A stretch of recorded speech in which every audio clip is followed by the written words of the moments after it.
Non si sente. No te escucho.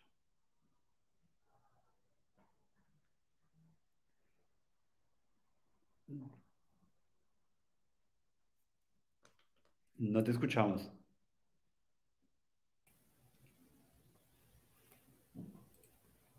Ahora sí. Excelente. Bueno, buenas tardes y buenas noches a todos. Eleonora, Hernán, buonasera. Grazie mille per essere qui con noi. A todos quienes se van conectando, muchas gracias por acompañarnos.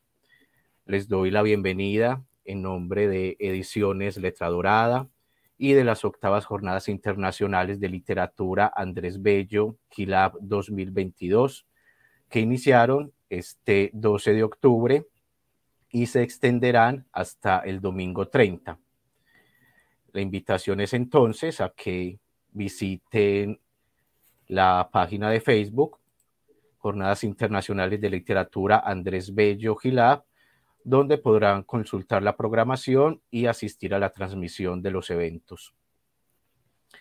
En esta ocasión estamos con Eleonora Rimolo, autora del libro La Tierra Originaria, La Terra Originale, por el cual ha sido merecedora de los premios Achille Marazza y Poeti di Vent'anni y Minturnai. Y con Hernán Rodríguez Vargas, su traductor al castellano, cuya traducción hemos publicado este año en edición bilingüe, en Ediciones Letra Dorada, bajo el cuidado editorial de su servidor Cristancho Duque.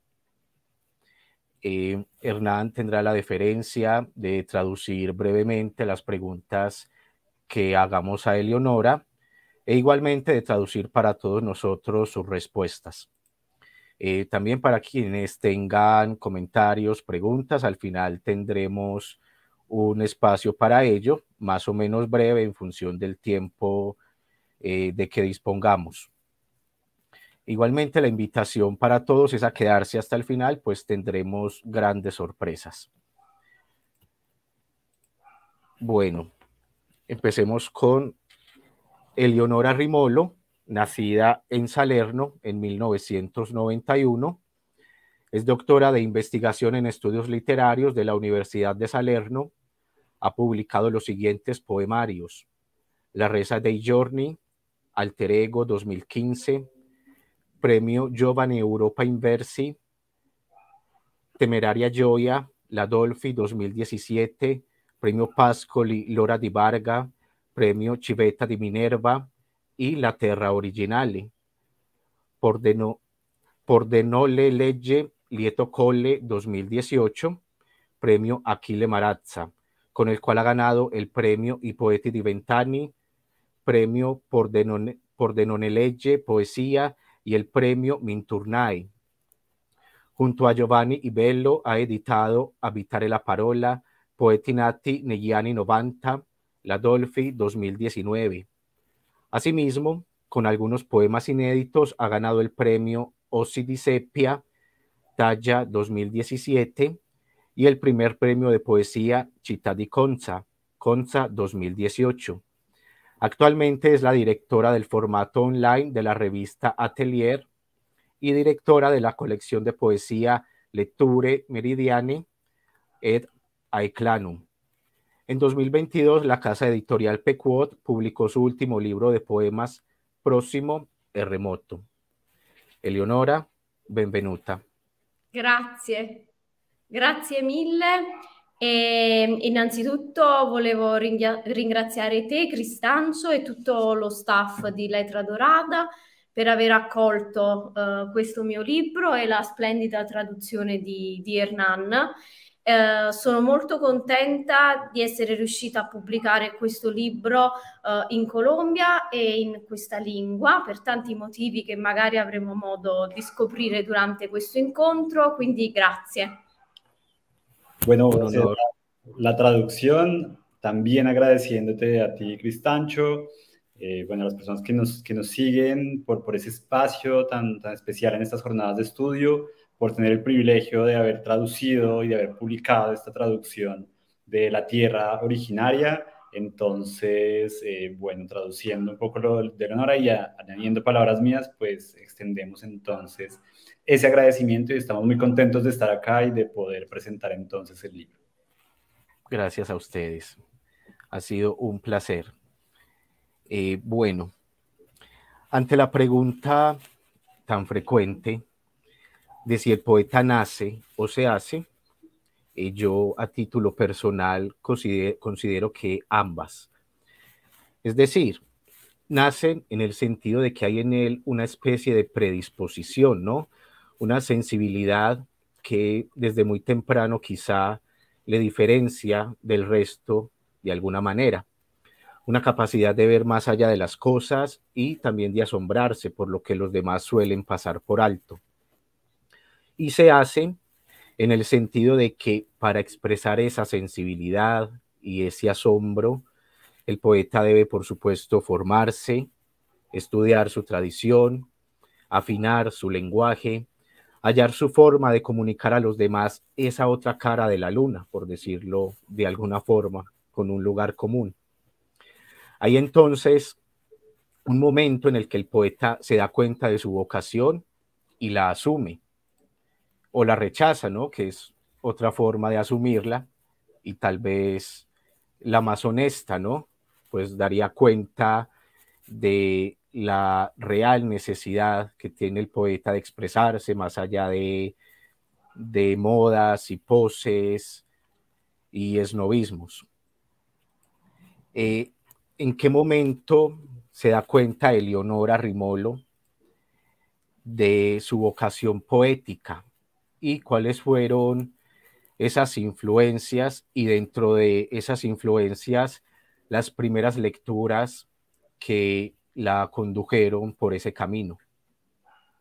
Ok, faccio quindi la traduzione faccio una sintesi. Quindi nel contesto, diciamo, della domanda se il poeta nasce o si fa, diciamo, nel percorso della vita, uno, che ne pensi riguardo a questa questione, e due, ancora più importante, quando ti rendi conto di quel bisogno di scrivere e quali sono state, sì, dei tuoi punti di riferimento più importanti a livello letterario, diciamo che è una domanda che riguarda tre aspetti, no? Sì. Prego.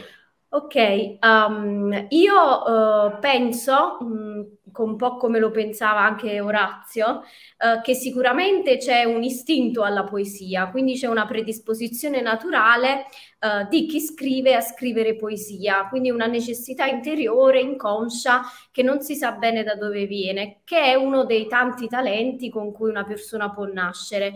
A questo talento, a questo istinto iniziale va sicuramente affiancata una costante conoscenza di quello che è il mondo della poesia, quindi un costante studio, un costante aggiornamento, un costante tentativo anche poetico, quindi ispirazione, ma anche sicuramente tanto lavoro, sia prima di scrivere, quindi leggendo, informandosi, studiando sia i classici sia i contemporanei, e anche mentre e dopo si scrive, quindi avendo quell'attenzione alla borlime, al suono della parola, chiedersi se ogni parola in quel posto lì è necessaria e quindi è funzionale alla poesia. Quindi per me appunto le due cose vanno parallelamente. Per quanto riguarda invece i miei modelli letterari, io fin da piccola, fin da quando ho imparato l'alfabeto, ho iniziato a scrivere poesia, poi per un certo periodo dell'adolescenza l'ho abbandonata e poi l'ho ripresa e non l'ho più lasciata. Quindi è una necessità, insomma, che io non riesco a controllare, tant'è vero che adesso è un anno che non scrivo poesia, da quando è uscito il mio ultimo libro, ma non è una cosa che posso controllare. Sicuramente chi ha influito nella mia formazione poetica sono stati da un lato la poesia italiana del primo Novecento, in particolare i crepuscolari, quindi Gozzano piuttosto che Marino Moretti, che erano appunto questi poeti appartati che poi sono durati meno di un ventennio, e poi sicuramente i grandi del Novecento, tra cui Montale. Un modello fondamentale che però mi ha spinto allo scavo poetico è stato Fernando Pessoa, che è un autore che mi ha cambiato cambiato la vita, sia da un punto di vista proprio anche professionale, accademico, di studio, sia dal punto di vista di pensare alla letteratura, ma anche proprio da un punto di vista poético. De acuerdo. Aquí también distribuyo la respuesta de Leonora en 3 grandes momentos. El primero es que, bueno, siguiendo lo que tú nos decías, si nace o se hace, pues Eleonora coincide con que es un punto de encuentro entre las dos. En la primera nos cuenta un poco que aquí sigue a Horacio, ¿no? Que hay algo de inexplicable en la naturaleza poética que va más allá que justamente tiene que ver con ese sentido instintivo de lo poético. Y que obviamente en su caso específico biográfico, pues ella dice que prácticamente desde que conoce el alfabeto comenzó a escribir poemas. Luego lo va a abandonar un poco durante la adolescencia y luego en cambio lo va a retomar. Y desde el momento en que lo retoma, desde el momento en que inicia, digamos, también su carrera de estudios literarios, no va a dejar de escribir poesía. En ese marco, en ese contexto, pasamos a la tercera cuestión que aparecía y era por sus influencias. Bueno, las influencias creo que también se enmarcan en lo que Leonora nos cuenta, en lo que en Italia llamamos el primo Novecento, ¿no? Es decir, la primera mitad del siglo XX. Y en este caso se resaltan 3 poetas fundamentales, Gozzano, Montale y en particular modo Fernando Pessoa. Fernando Pessoa, me quedo con este último porque Leonora insiste en el hecho de que fueron sus características poéticas, es también el portugués, que influye mucho en la poesía y en el trabajo poético de Leonora, que justamente también, como lo escuchábamos al inicio, la ha hecho merecedora de diferentes premios y reconocimientos. Muy bien. Recordé cuando menciona Eleonora esa pausa que hizo en la creación, cuando Quasimodo nos contaba, bueno, le contaba un periodista y por medio de él a todos, que él empezó a escribir desde muy chico, luego en la adolescencia abandonó la escritura y se dedicó exclusivamente a la lectura de los clásicos y a la comparación, ¿verdad? Él comparaba sus primeros versos con los versos de los grandes poetas y digamos que por humildad dejó de escribir. Luego, como a los 25 años, cuando la mayoría de los demás empiezan a escribir, él lo retoma realmente y ya por necesidad, ¿verdad? Entonces, digamos, por humildad dejó la escritura y por necesidad la retoma. Entonces ahí, digamos, reforzamos un poco más esa idea de la creación como necesidad. Bueno, la siguiente pregunta era cuáles son precisamente los poetas de cabecera de Eleonora, aunque ya en la tercera parte de su respuesta, pues creo que nos queda claro. No sé si haya alguno más. Prima dico la questione hago la traduzione dell'Eleonora e lo primero che dijiste a proposito di Quasimodo. Ok. Prima Gristancio fa un piccolo paragone tra quello che tu ci racconti con Salvatore Quasimodo, nel senso che lui, per un senso di umiltà, lascia in un momento della sua biografia il suo percorso, la poesia, e poi per una intensa necessità la riprende. E quindi faceva un po' anche questo paragone con quello che ci raccontavi tu all'inizio, e poi aggiungeva inoltre la domanda su se oltre a quelli che hai già nominato ci sono altri poeti di riferimento nel tuo percorso. Sì, ce ne sono tantissimi, chiaramente. Cito 2 poeti contemporaneissimi, quindi viventi, italiani, che in qualche modo hanno guidato entrambi il mio percorso degli ultimi 10 anni. Uno è sicuramente Milo De Angelis, che ha curato la prefazione al mio nuovo libro, che è stato il poeta contemporaneo che ho amato di più fin da quando mi sono avvicinata alla poesia dell'ultimo Novecento, dei contemporaneissimi, a cui sono legata soprattutto per il lirismo, le tematiche della morte, dell'assenza e il senso del tempo. E ricordo anche che Milo, non a caso, ultimamente ha fatto una traduzione bellissima del De Rerum Natura di Lucrezio, quindi anche il legame con i classici, con la tradizione. E poi c'è un poeta che ultimamente mi ha molto molto colpito, che è Francesco Tomada, che si può considerare un giovane perché ha 50 anni, insomma, che invece è un poeta narrativo, perché in Italia c'è un po' questa distinzione, no, tra lirici e narrativi.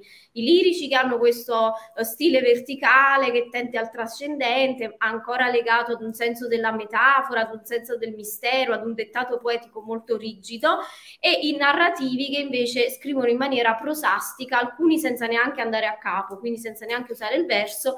Nel caso di Tomada invece c'è questo andamento narrativo, quindi queste storie che vengono raccontate come se fossero prosa, ma disposte nel verso in una maniera veramente emozionante. Bueno, aquí sí, por una parte, tiene algunos puntos de referencia, tanto en los clásicos como en algunos poetas muy importantes de la primera mitad del siglo XX. Otros puntos de referencia, y aprovechando que se lo preguntas, son poetas contemporáneos, poetas todavía vivos y muy importantes en Italia. El primero sería Emilio de Angelis, del cual, digamos, Eleonora toma y retoma su capacidad de lírica y esclarece que, al menos en lo que refiere a la tradición poética italiana, tenemos como dos grandes tipos de poetas y de producciones poéticas. Las líricas, que son mucho más verticales, y aquellas que tienden a ser un poco más prosaicas. Y en este caso, recuérdame el nombre del otro poeta. Francesco Tomada. Y en este caso, el segundo poeta es Francesco Tomada, que se puede definir como un poeta de los más jóvenes, siendo también al mismo tiempo uno de los más importantes, ya que Francesco tiene 50 años y también tiene como esa característica y esas preocupaciones que a Eleonora también interesan, como el amor, la muerte y el tiempo. Maravilloso y poco común que se tenga como referencia poetas contemporáneos, ¿no? Normalmente admiramos a los antiguos, a los que ya murieron, y con los contemporáneos rivalizamos.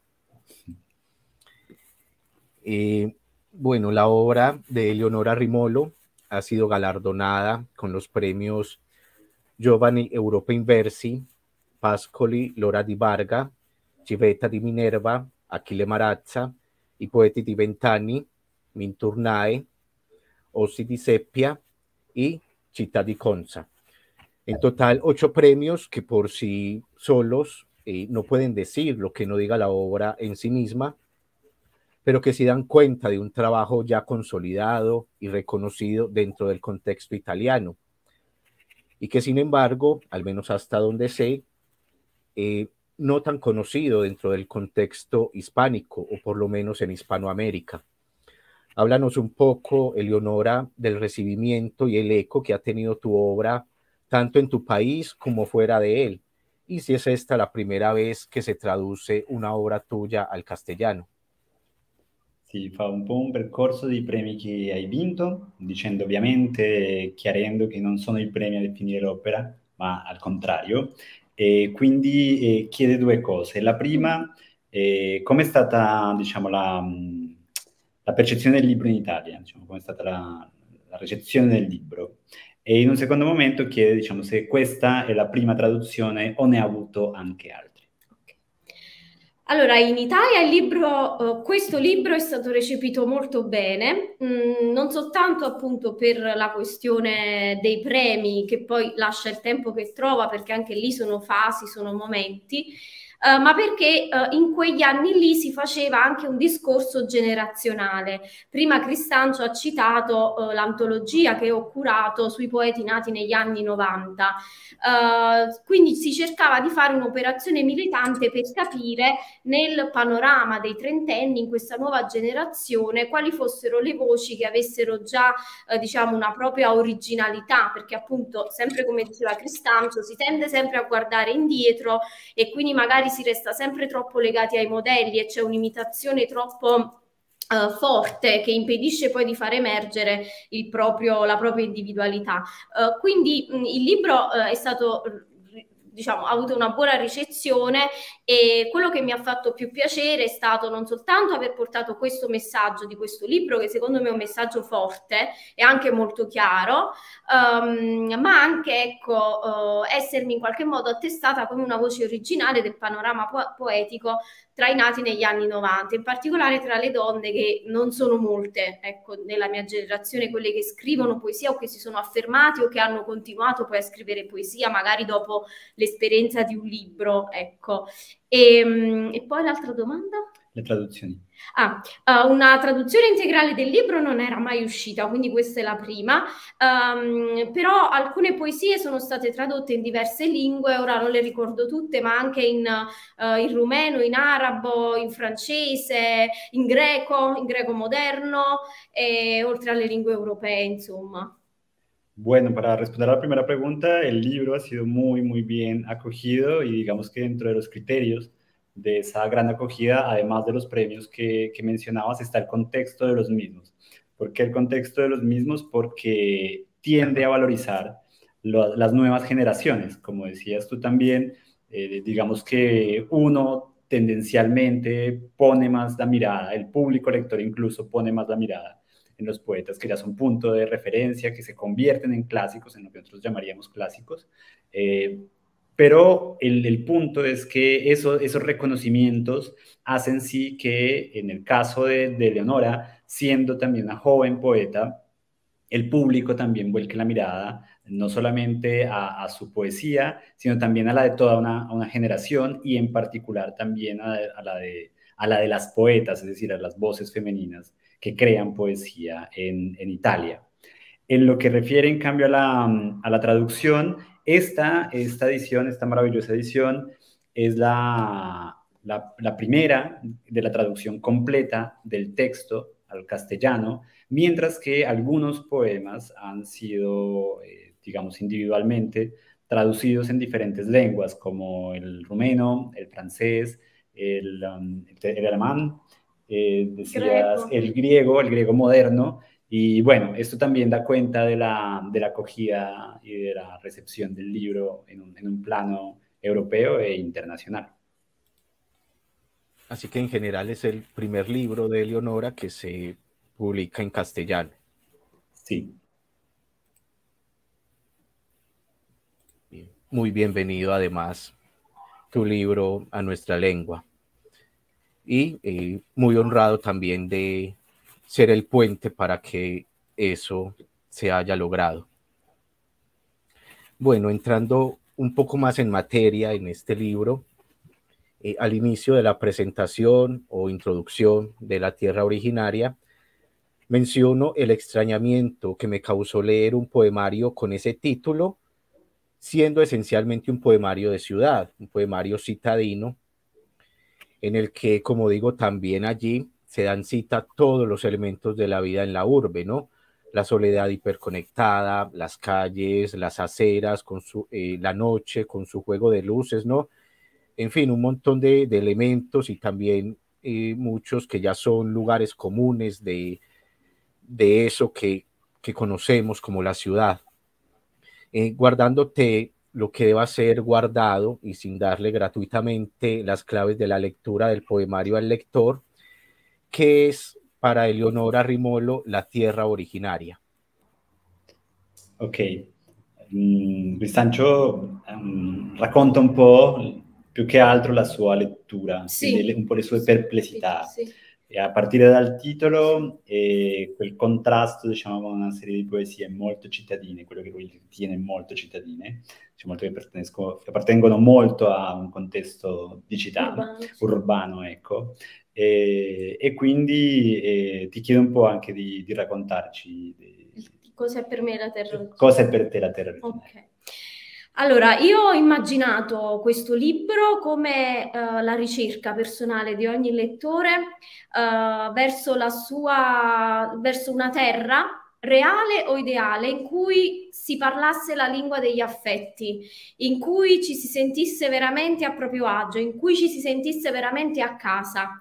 E questa sensazione la si può provare sia verso un luogo fisico, che può essere appunto banalmente, ma non tanto banalmente, la propria terra di origine, ma anche un luogo originale in quanto inedito, inaspettato, che può essere anche non un luogo fisico, ma anche un'attitudine, la lettura, la scrittura o un sentimento o una persona. E quindi questo libro ripercorre le tappe del mio personale viaggio verso la mia terra originale e in qualche modo accompagna il lettore nella ricerca della propria.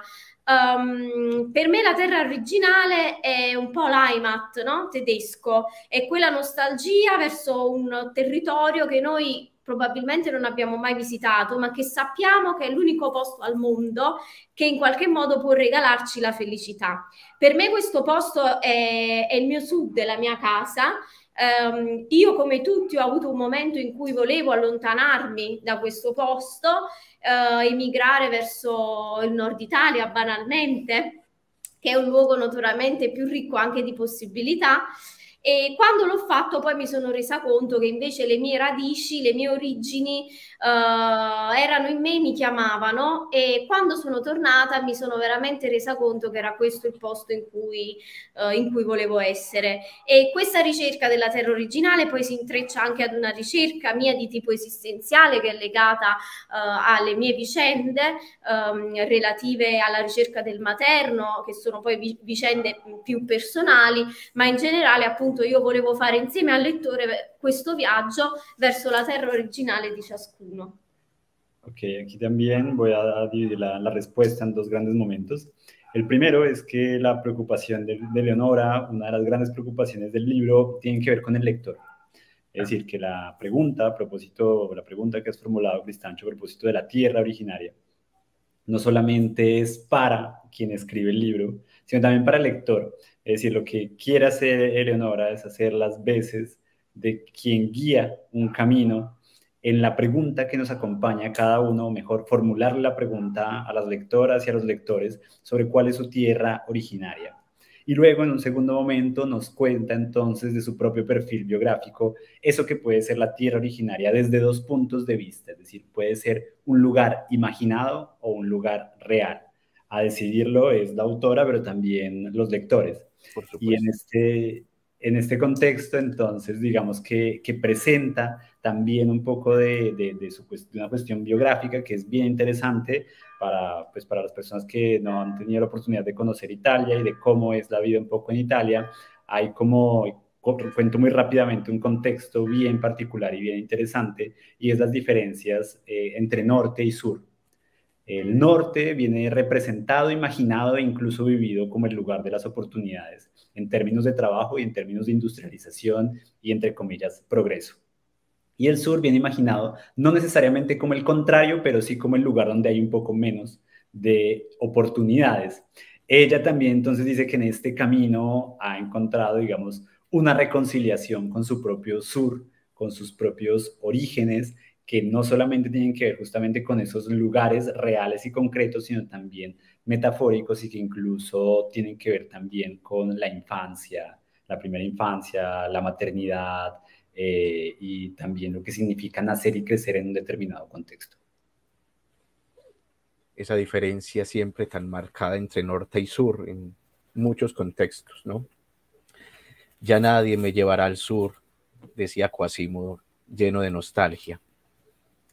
Bueno, ocurre cuando se edita una traducción de una obra que ya fue publicada en su lengua original, que aunque el autor sea contemporáneo y esté presente, la relación del editor se da más con el traductor, ¿no? En este caso, mi relación con Hernán, puesto que la versión original ya está fija, establecida, mientras que es la traducción la que apenas está en proceso de ver la luz.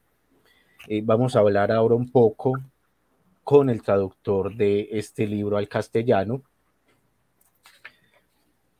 Hernán Rodríguez Vargas, Bogotá, 1989. Es doctor en estudios literarios, lingüísticos e históricos de la Universidad de Salerno, Italia. Ha dedicado los últimos años de estudio de la historia contemporánea, la cultura visual, los estudios de género y la public history. Durante su trayectoria académica ha publicado Las armas, las letras y el compás, Editorial Javeriana, 2018. Ha hecho numerosas traducciones del italiano al español, entre las cuales se destaca la obra Lavorare stanca de Cesare Pavese, cuya segunda edición será publicada próximamente en la Biblioteca Básica de Poesía de Ediciones Letra Dorada. En 2021 publicó 2 textos literarios, Ed altre ancora, Delta 3 Edizioni, traducción al italiano de su libro de poesía Más allá todavía, y Vincenzo il Bisonte, un cuento infantil ilustrado publicado con la casa editorial de Milán, La Torre dei Venti. De nuevo, Hernán, bienvenido. ¿Cuántos años ya viviendo, habitando Italia? Yo llevo en Italia ya se van a cumplir 7 años. 7 años ya. ¿Y cuál es el origen de esa fascinación por la lengua italiana y todo lo que conlleva, ¿no? Su cultura, su literatura, etcétera. Sí, en realidad es una cuestión bonita y a la vez ingenua, en el sentido en que yo aprendí italiano de manera autodidacta porque quería leer a Dante en su lengua original. Obviamente el italiano de Dante es una cosa completamente distinta a lo que es el italiano actualmente, pero eso me impulsó, me llevó a conocer la literatura italiana, que entre otras cosas se enseña muy poco en Colombia y en algunos contextos latinoamericanos, esa ausencia se nota. Y de ahí me interesé muchísimo por la figura de Cesare Pavese, es decir, como lo que es Montale para Eleonora, lo que es para ti Quasimodo, para mí es Pavese. Sí. Bueno, aprovechamos para recordarles de nuevo que además de este libro, Hernán ha traducido la que tal vez sea la obra capital del poeta piamontés Cesare Pavese, que es Lavorare stanca. En estos días el poeta León Gil posteaba en su cuenta de Facebook que no hay que tomarse muy en serio a los poetas cuando uno de ellos publicó un gran libro con el gran descubrimiento de trabajar cansa, ¿no? Y bueno, realmente un poeta se puede decir siempre un mamador de gallo, como decimos nosotros, pero en esa mamadera de gallo que es siempre muy seria, pues el título de esta obra realmente es una genialidad, ¿no?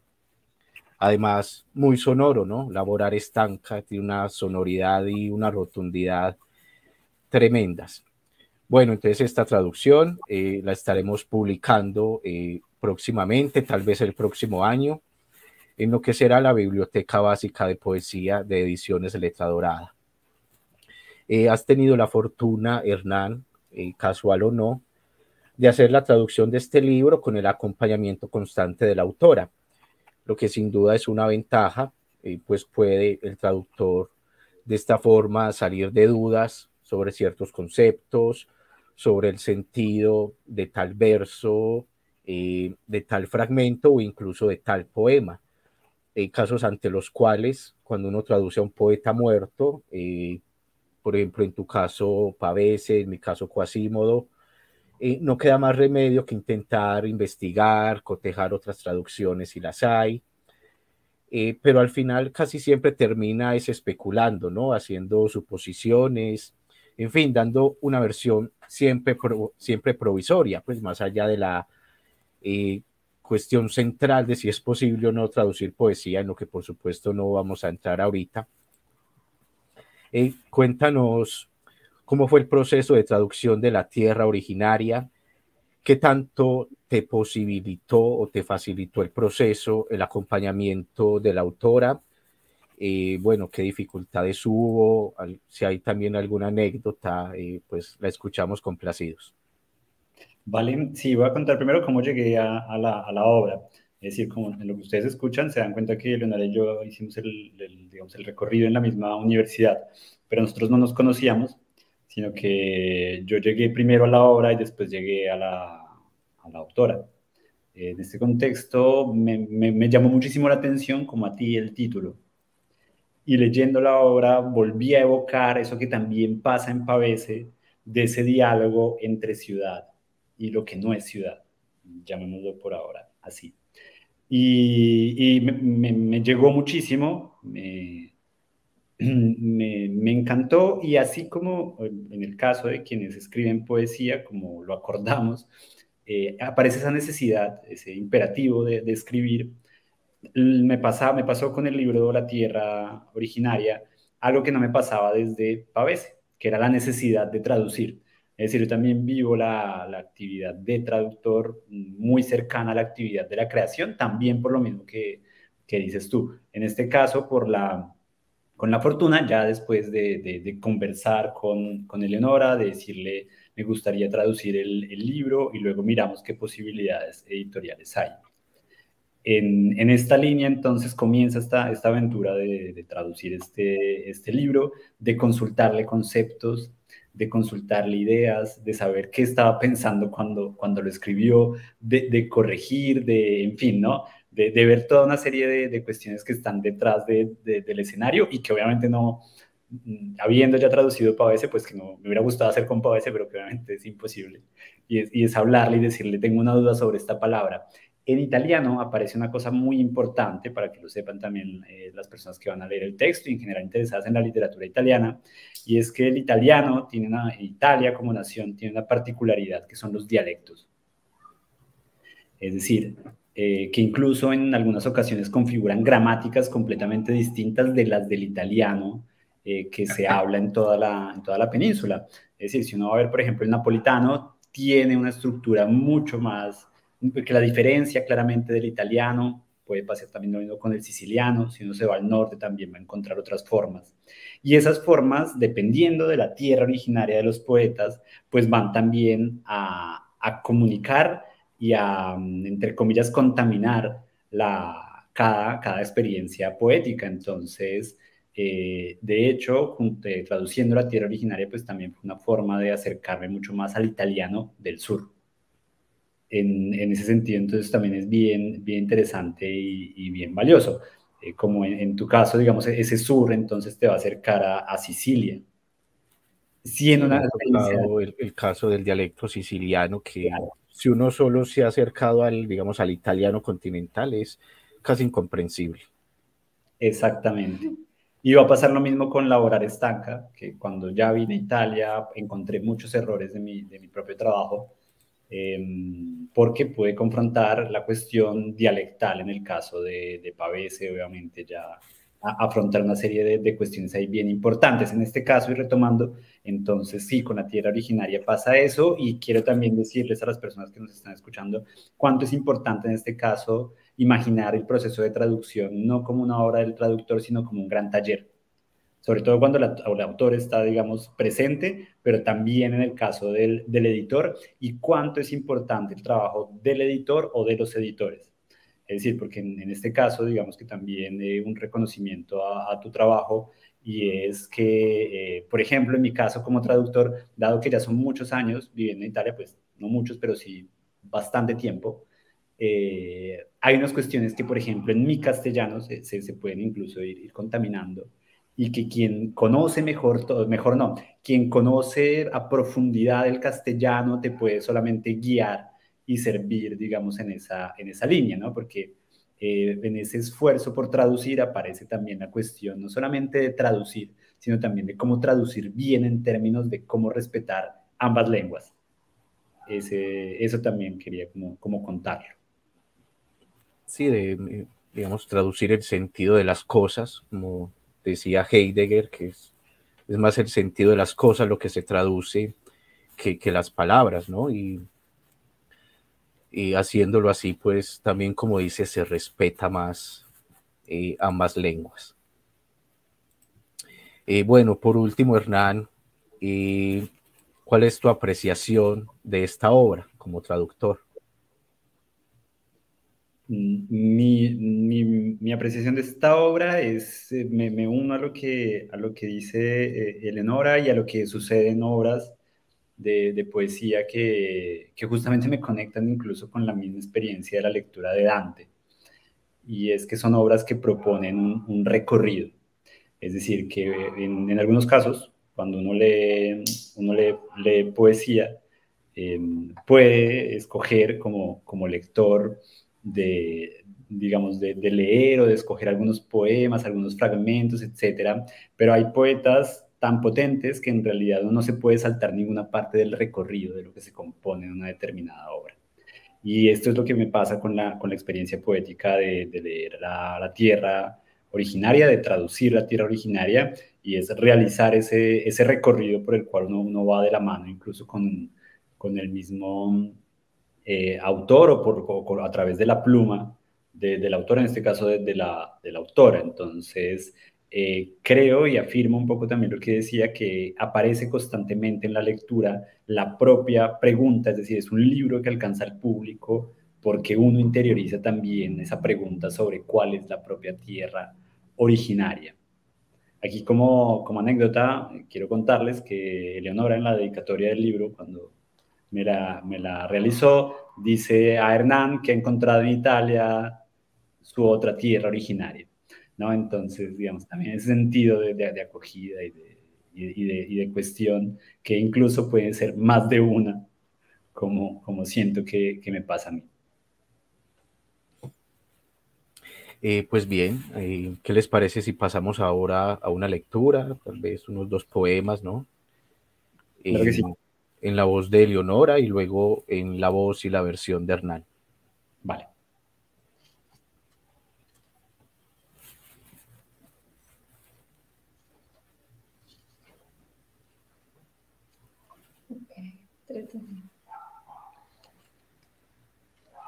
Oh, dico 2 cose e poi le traduci prima di leggere. Va bene, sì. Okay.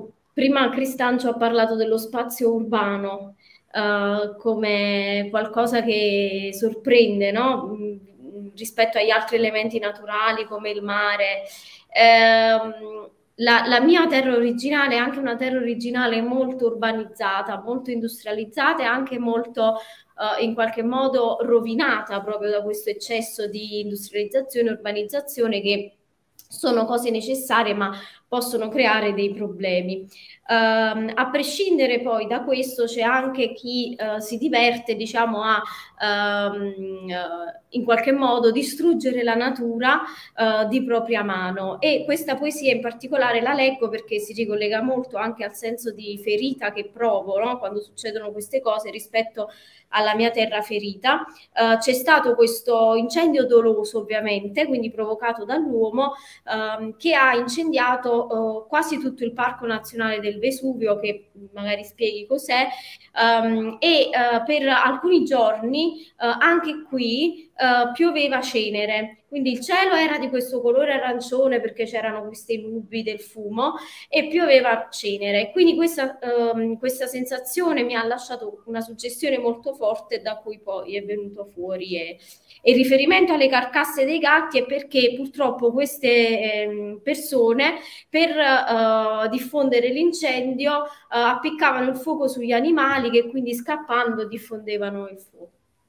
Antes de realizar la lectura, Elena nos cuenta un poco de uno de estos poemas, digamos, nos contextualiza uno de estos poemas, de nuevo, ubicando sobre la cuestión del urbano, y el urbano no solo como experiencia en la cual se vive, sino como experiencia que incluso en muchos casos puede resultar dolorosa, que crea heridas, que crea fracturas, porque a veces los excesos de la industrialización pues hacen eso. Y nos cuenta el caso particular de un caso de un incendio provocado con una práctica terrible, que es tomar un animal como un gato, echarle fuego y mandarlo a la naturaleza en el contexto de un parque. Lo hicieron en el contexto de un parque, es el Parque del Vesuvio, que queda justamente vicino al Vesuvio. È proprio la montagna del vulcano. Que queda justamente al lado, junto con el volcán, el Vesubio, ese que tanto le gusta, que hacía reflexionar a Nietzsche, y que se encuentra en el corazón de Nápoles. Entonces, bueno, este poema que realizaremos la lectura se inscribe en este contexto y en esa experiencia de ¿cuándo? ¿Cuándo era accaduto questo? 2017. Del 2017. Dalle carcasse dei gatti lasciate nella cenere di questi disastri sale un fumo di arancia rossa amarissima, riconosciuto veleno. Forse la ricorderemo, questa strage, nella malattia, come non sai se di gioia o rabbia o noia piangono abbracciati quei due seduti avvinghiati sopra la panchina dietro il campanile, mentre ci avvolge tutti la stessa nube rubina, l'uguale sorte tremenda. De los cadáveres de los gatos abandonados, en las cenizas de estos desastres, crece el humo rojo naranja, muy amargo, reputado veneno. Quizá recordaremos esta matanza en la convalecencia. No sabes si de dicha o rabia o aburrimiento lloran abrazados aquellos dos trenzados en la banca, detrás del campanario, mientras nos envuelve a todos la misma nube escarlata, la misma suerte colosal. Voy a leer un'altra.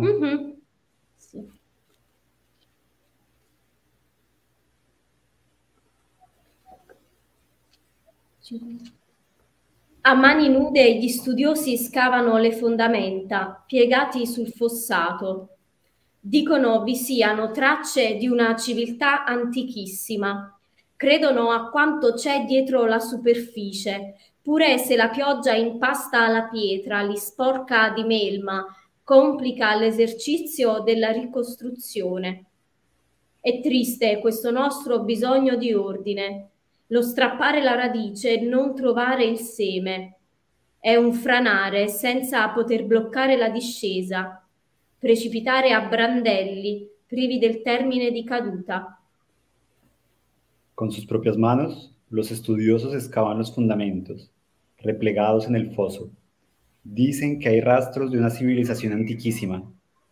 Creen en lo que hay tras la superficie, aunque la lluvia empasta la piedra, la ensucia de fango, dificulta el trabajo de la reconstrucción. Nuestra necesidad de orden es triste. Arrancar la raíz y no encontrar la semilla. Es un colapso que no puede detener la caída, derrumbarse a jirones sin término de caducidad. Bueno, como los poemas son cortos, creo que tenemos tiempo de leer uno más. ¿Qué les parece? Sí, de acuerdo. Ok.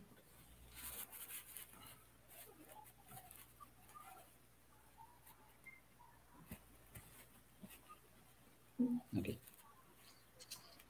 Ho saputo della mareggiata al di là delle colline. Ho sentito il sale nella gola che ora infiamma e mi tiene muta dietro questi schermi. Mi manca sedere sulle barche rovesciate, sentirmi giovane insieme a te, seguire la danza dei pescatori rapita dal loro rigido metodo antico, tenere le reti con le dita trasformate in tronchi, avere sogni tiepidi, gli occhi sempre in basso o in alto, mai a metà dell'orizzonte, lamentare cantando il ritorno del padre. He tenido noticia de la tormenta más allá de las colinas. He sentido la sal en la garganta, que ahora se inflama y me mantiene muda dentro de estas pantallas.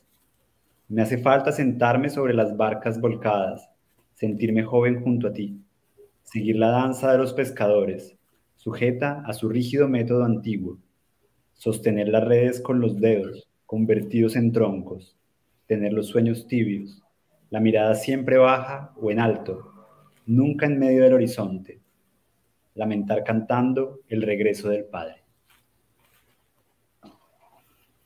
Bueno, Eleonora, Hernán, de nuevo muchas gracias por acompañarnos. Y aún no tenemos comentarios en el chat. Esperemos un momento a ver si alguien tiene algún comentario, alguna pregunta. Bueno, mientras tanto les cuento, el libro aún no está disponible en librerías, está en proceso de aparición en librerías. En las redes sociales les estaremos contando cuándo estará disponible y podrán consultar la lista de librerías en nuestra página web, edicionesletradorada.com. Por ahora, para quien desee adquirir el libro, lo pueden hacer en la tienda virtual de la misma página web.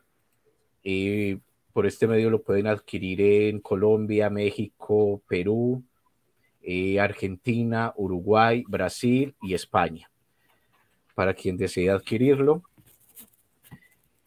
Y como habíamos dicho al principio, pues tenemos un regalo, una sorpresa. Para quienes deseen ingresar a este enlace que estoy mostrando en pantalla, edicionesletradorada.com/regalo. Tienen que ingresar el link porque no es un enlace visible desde la página web. Una vez finalizadas las jornadas, les estaremos entregando como cortesía de las 8ª Jornadas Internacionales de Literatura Andrés Bello, GILAB 2022,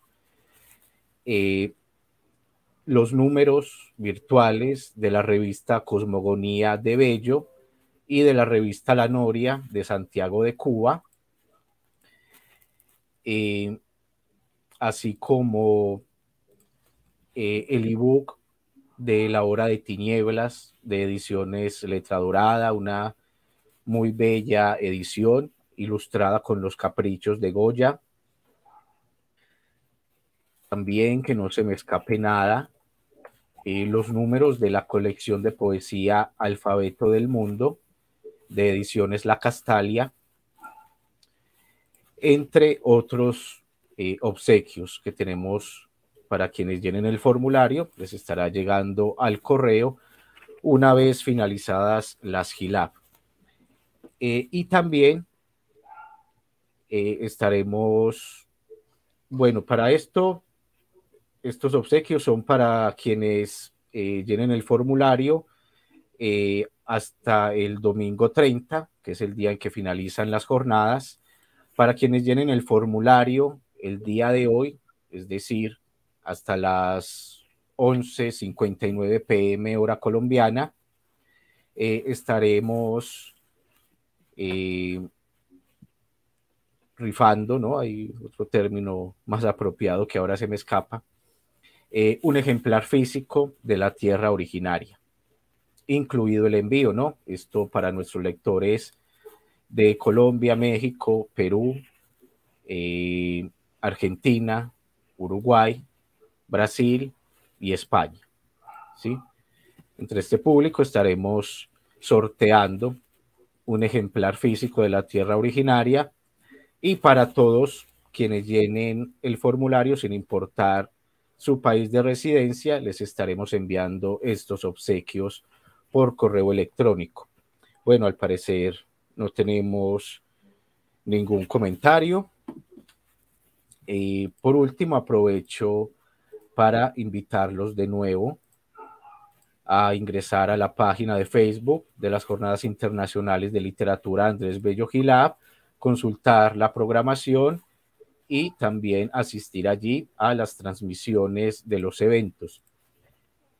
El día de hoy, a las 5 p.m., tendremos el taller lúdico práctico sobre la poesía afro en Colombia, a cargo de Nancy Serna Foronda de Girardota. Esto será en la Casa Cultural Mandioca del barrio El Rosario de Bello. Recuerden, a las 5 p.m., por supuesto, lo estaremos también transmitiendo por nuestra página de Facebook. Y al final de este evento, rueda de tambores y gaitas en el Parque Cultural del barrio El Rosario. Y el miércoles 26 de octubre estará su servidor en Lucas Arte Galería Bar, también de Bello, con la charla Traditore, experiencias mínimas de traducción poética. Así que de nuevo la invitación a visitar la página, programarse, asistir a los eventos, sea de forma física o por medio de las transmisiones en Facebook. Eleonora, Hernán, molte grazie. Espero que estén muy bien y nos vemos en una próxima ocasión. Chao, chao. Ciao, grazie. Ciao, gracias. Grazie mille. Gracias a todos.